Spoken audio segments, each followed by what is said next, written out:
Hi guys, welcome in this channel. This reading is for Earth signs, Taurus, Virgo, Capricorn. Energy ng Taurus, Virgo, Capricorn.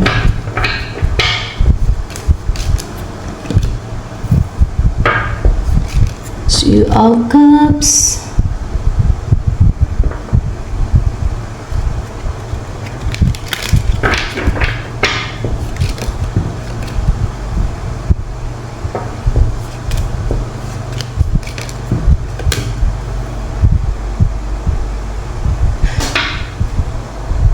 Clarification of the Lover's card in reverse.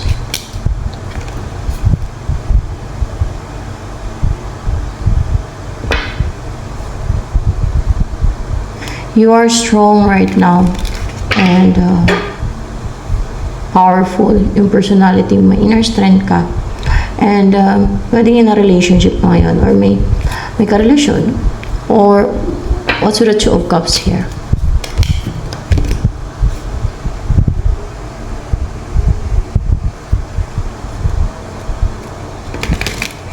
Merong na-unite sa'yo eh. Pwedeng person or yung hindi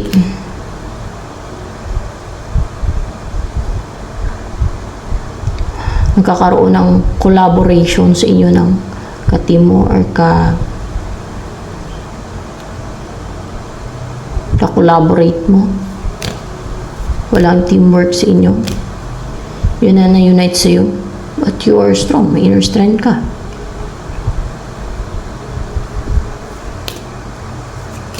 More clarification of the strength here. Matibay ka. Na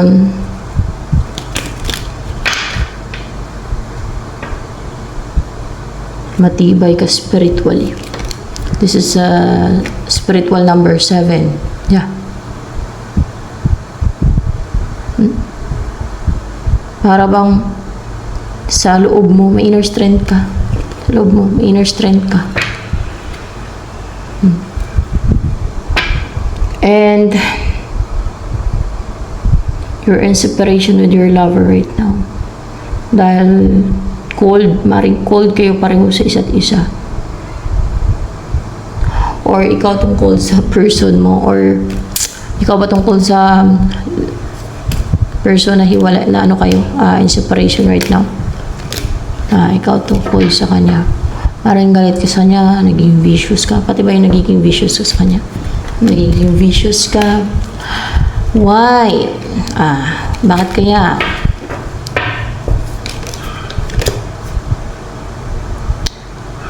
Meron siyang pinapadelay. Gusto yung madelay. Yung alin? Yung goal mo, meron kang goal na pinapadelay niya. Ano yung goal mo? O plano mo, goal mo, mga ina-achieve mong goals, mga ambisyon mo, pangarap mo, pinapadelay niya. Yung maharangan mo, mapigilan mo, yung superior ka, yung makontrol mo, maharangan mo ang alin na superior ka. Etong Knight of Wands na to, na parang ikaw tong dragon dito na maharang. Ano ba yun? Oo, gumagawa ka ng deceit. Ikaw tong parang dragon na maharang dito. Oh? This is your deceit. Oh, parang ikaw to. Parang demonyo lang. Dragon yun. Oh, ito yung si Knight of Wands. Gusto mong harangan, pigilan ng spiritual mong ginagawa.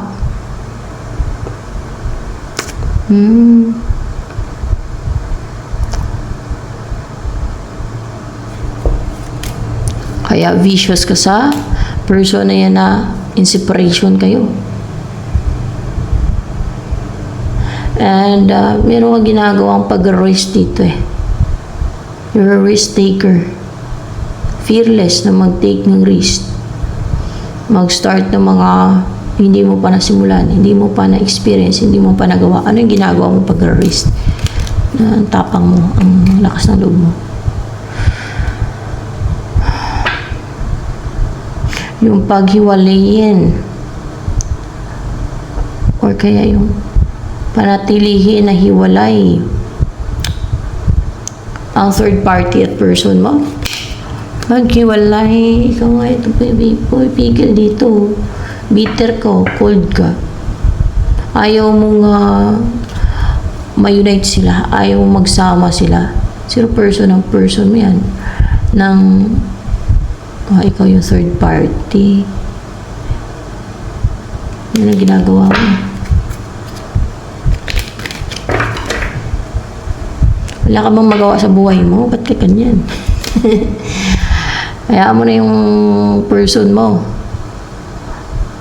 Pinapakalaman mo yung kanyang buhay, love life, may buhay ka sa'yo. Ba't mo ba ginagawa yan kay Knight of Wands at sa person na hiwalay kayo, in separation kayo? Bakit mo ginagawa yan? Kasi still pwedeng empathetic or nagkikare or emotional ka pa or in love ka pa dyan sa person na hiwalay kayo. Hindi ka in love. Kundi na-touch ka pa dyan. Na-attach ka pa dyan. Pero mali yung ginagawa mo eh. Hindi tama yan. Hindi ka nagiging fair. Injustice yung ginagawa mo. Deceit. Scheme, deceit ang ginagawa mo. Kaya mo na lang ang tao maging masaya sa buhay niya. May darating at may darating yan sa'yo. Na the one for you. Na hindi mo kailangan gumawa ng mga ganyan. Madisit. So, ano yung may magbago ba sa mindset mo? Kung napapanood mo to or after you watch this, meron naman. Meron magbago sa mindset mo. So, siguro maklaruhan ka na mali ang ginagawa mo. No, hindi ka naging fair. Injustice yung ginagawa mo. Deceit. And what will you do next?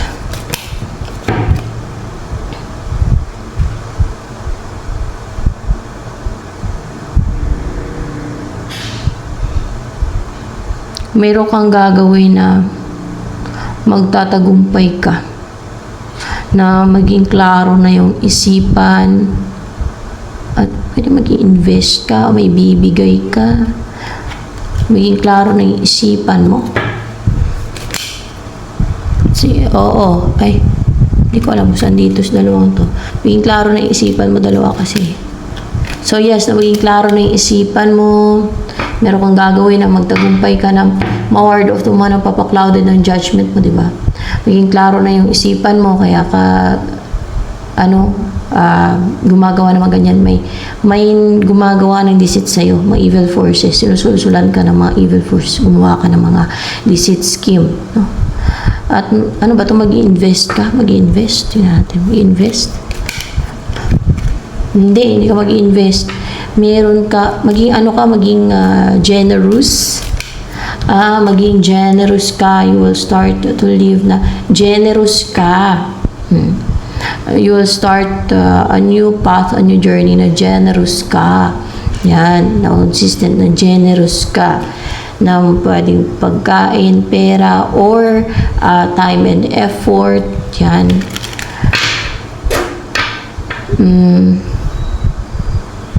And then,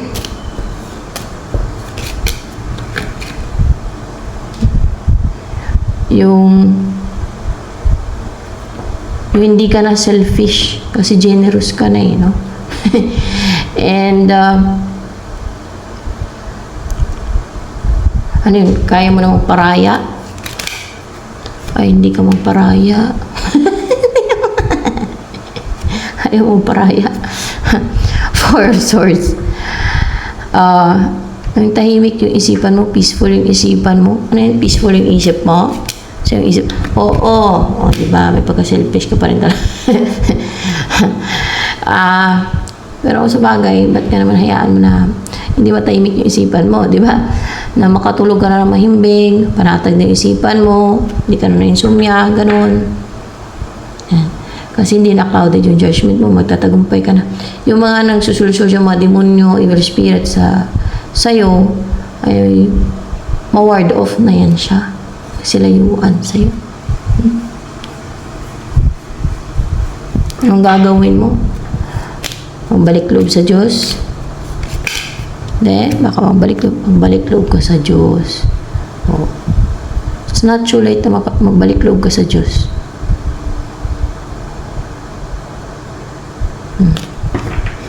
Magbalik loob kayo sa Diyos.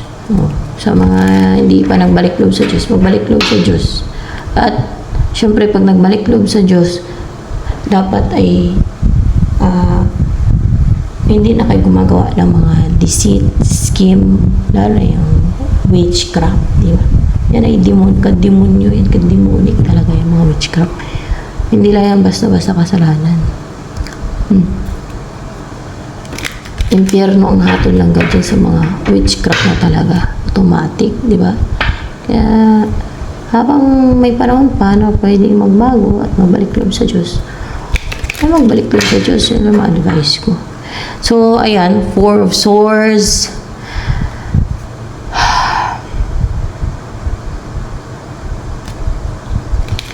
And, ano pang gagawin mo? Magbago sa mindset mo.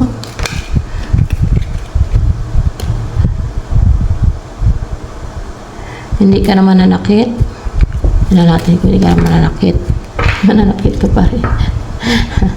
Sira ulo ka pa rin.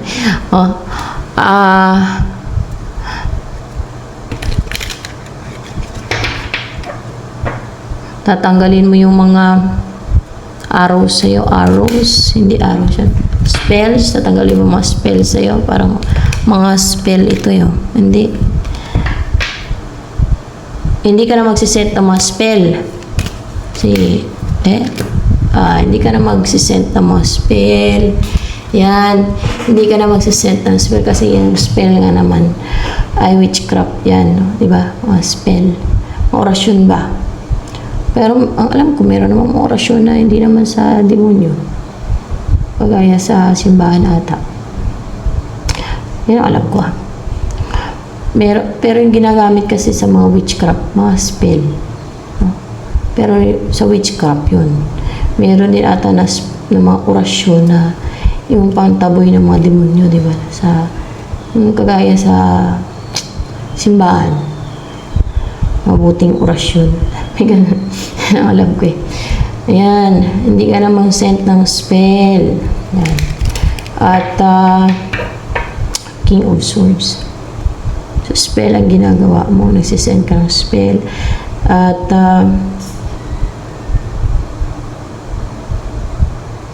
kukontrolin mo ang sarili mo. Kukontrolin mo na ang sarili mo. Na sa ganun na hindi ka namang send ng spell. So, yan. Kukontrolin mo na ang sarili mo. Na sa ganun na hindi ka namang send ng spell. O, diba? Magbago ka. Mabuti naman. Magbago ka. Tapos, ano ang next na mangyari sa buhay mo niyan?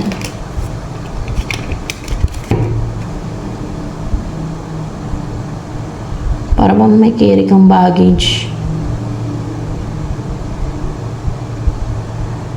Mang-spy ka, mang-stalk. Meron kang i-monitor. Mang-spy ka, ganun. Maging curious ka na malaman yung about siguro sa person mo o sa third party. Saan? Sa person mo. Ano yung mga nangyari sa person mo. Ganun. About sa person mo. Gusto mo malaman. And naka-reduce ka. You really want to know the truth. You're very interested to know the truth. That's why mag-spy ka, mag-stalk sa person mo. Gusto mo siya mag-keep. Andun yung desire mo, gusto mo mag-keep siya. At parang, ang bigat, parang, ano ka ng bagay siya, parang mabigat sa'yo, mabigat sa'yo habang nag-spy ka. Mabigat sa'yo habang nag-spy ka o nag-stalk ka. Huwag mo kasing damdamin. Huwag mo damdamin. I-relax mo yung isipan.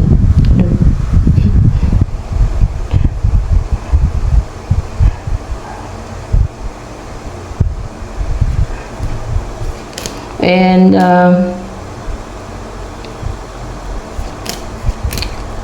ano yung feeling sa'yo ng person mo na yan na walay kayo? Ay, controlled. Ano, control niya yung emotion niya? Control. Parang,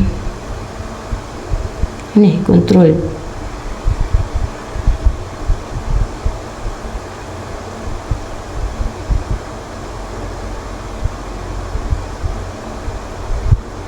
Ibig sabihin, hindi siya emotional sa'yo. Control yung emotion niya. Control. Bakit galit sa'yo? Kasi galit siya sa'yo. Wala din yan. Galit niya sa'yo. At nakarelasyon mo naman yan. So, ano yung naisabihin sa'yo ng person mo na hinihiwalay kayo?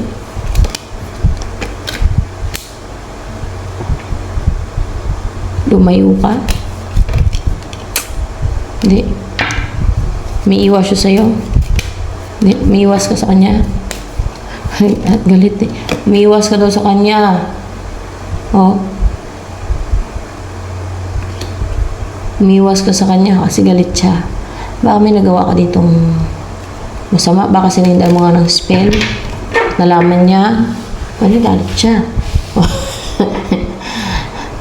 Pero nagbabago naman yung yung emosyon ng tao, di ba? At yan nakarelasyon mo naman yan. Nakasunod na araw ay mawala na din yung galit niya sa'yo. Maging mabait yan sa'yo. Malay mo lang. So,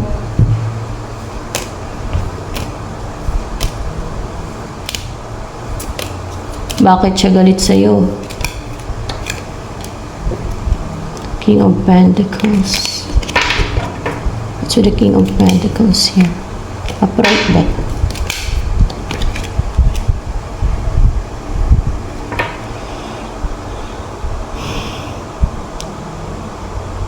Dahil ang focus mo pera. Hindi. Dahil ang focus mo trabaho. Yeah. Ang focus mo ay trabaho para maging prosperous ang buhay ninyo ng pamilya mo. Yun ang focus mo, trabaho. Or, paano nga tinatrabaho mo? Work. Para yumaman ka ng yumaman? Para yumaman ka ng yumaman, yun daw ang focus mo. At siguro, hindi mo siya pinupurso or hindi siya importante sa iyo. Kumbaga hindi mo siya pina-prioritize. Work ang priority mo. At wala kang time sa kanya. Puro ko work. Para yumaman ka. Kaya nagalit daw siya sa iyo.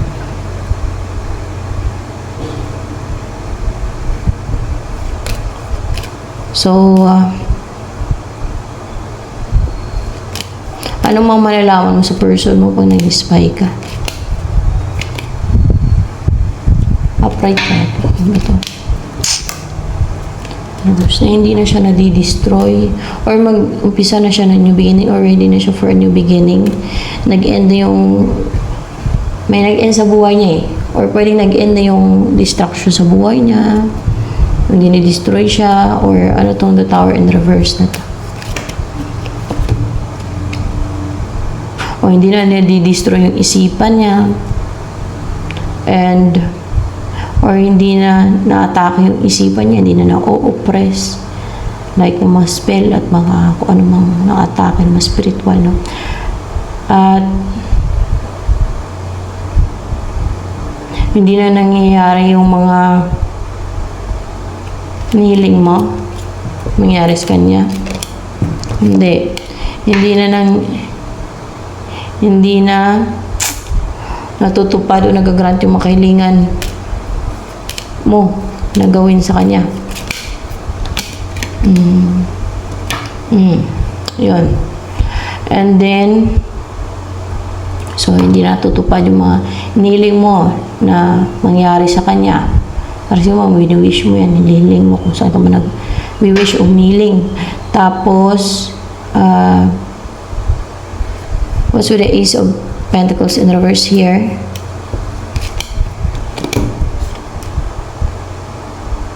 So, stable and confident na siya and secured. Natanggal ang sumpa itong natanggal. Parang alaki, parang natili sa kanya.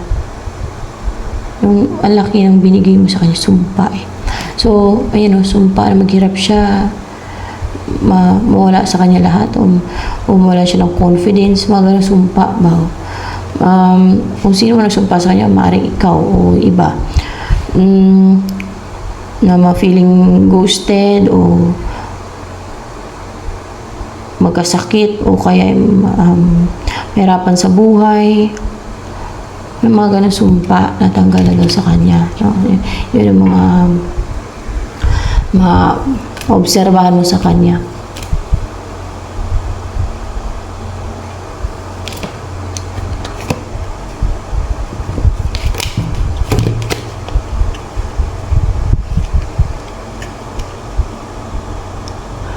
Na hindi na nakapang-atake itong mga witchcraft sa kanya o manipulation. At may mga opportunities na papasok sa buhay niya kasi hindi may mga parang may magaganda naman yung ano dito eh. May mga nanlilito sa kanya. Siya, hindi. May mga offers na sa kanya. Baka may offer. Yeah, parang bigat para sa'yo, di ba? Habang nag-spy ka. May mga offers na sa kanya. Yun ang makikita. May mga offers na sa kanya. Parang may magbubukas siguro mga pintuan. May magbubukas sa pintuan na sa kanya. Mga ganun. Tingnan natin. O, di ba? May magbubukas na mga pintuan para sa kanya. So, maging happy ka na lang para sa person mo. Hindi na kontrolin mo yung buhay niya. At ang buhay dito sa mundo ay, di ba, saglit lang naman. So, hayaan mo na maging masaya ang tao. Huwag ka maging selfish, no? At ikaw, maaaring wala namang ginagawa yun sa yung deceit eh. Wala namang yung deceitful sa reading mo. So, ayan, ito na lamang for Taurus, Virgo, Capricorn.